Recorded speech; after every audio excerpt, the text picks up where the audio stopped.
Welcome to CHEMCASTS Episode 2, Part 3 of the trilogy, where we're going through Quiz 2, problem by problem.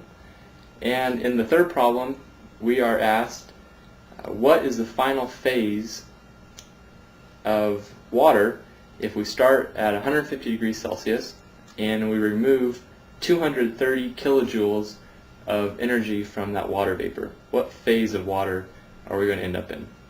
And the approach that helps me think about this problem is thinking about our heating curve for water. So our heating curve looks something like this, where we plot temperature, and we'll choose degrees Celsius, of water as a function of heat. Alright, and for water, we have a heating curve that looks something like this,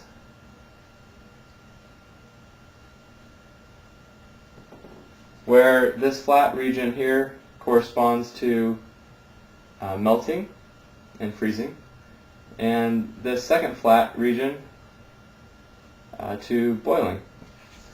And we're given heat capacities in the problem. Heat capacities that correspond to these different states of matter. So we have vapor, liquid, and solid.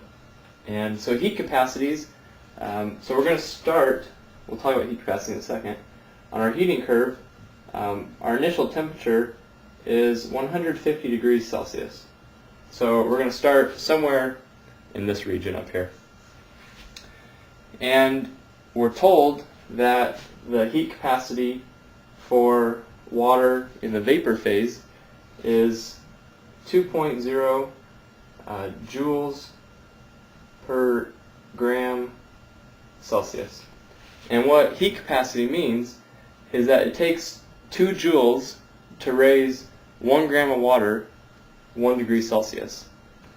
It also means that if we remove 2 joules of energy from water, from 1 gram of water, it'll lower the temperature 1 degree Celsius. In this problem, we are removing heat from the vapor. The heat capacity for water in the liquid phase, so in this region, is 4.0 joules per gram Celsius. And we round it. I give you rounded numbers. It's actually 4.18, but it's easier to use rounded numbers on a quiz. And the heat capacity for water in the solid state is 2.0 joules per gram Celsius. And these flat regions, this first flat region corresponds to boiling water, and we know that we're given the delta H of vaporization, the enthalpy of vaporization, equals 40 kilojoules per mole of water. And the enthalpy of fusion, the second flat line, equals 6 kilojoules per mole. So the strategy we want to take for this problem is seeing where on this heating curve removing 230 kilojoules of energy puts us.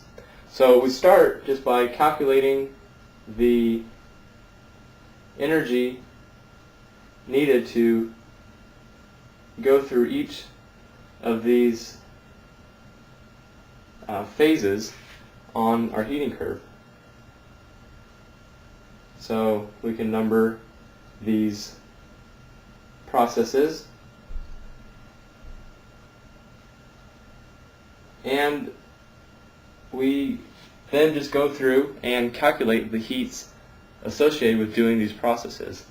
So for this first process, we have, we're told in the problem that we have 72 grams of water. So for this first step, let's use this upper board. That's actually why I put it there. We have 72 grams of water, and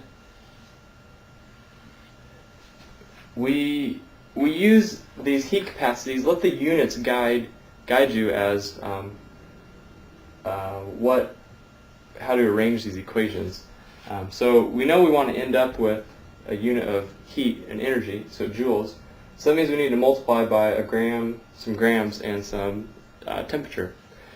So here's our grams, 72 grams, and so multiplied by our heat capacity, 2.0 joules per gram Celsius, and the temperature that we multiply by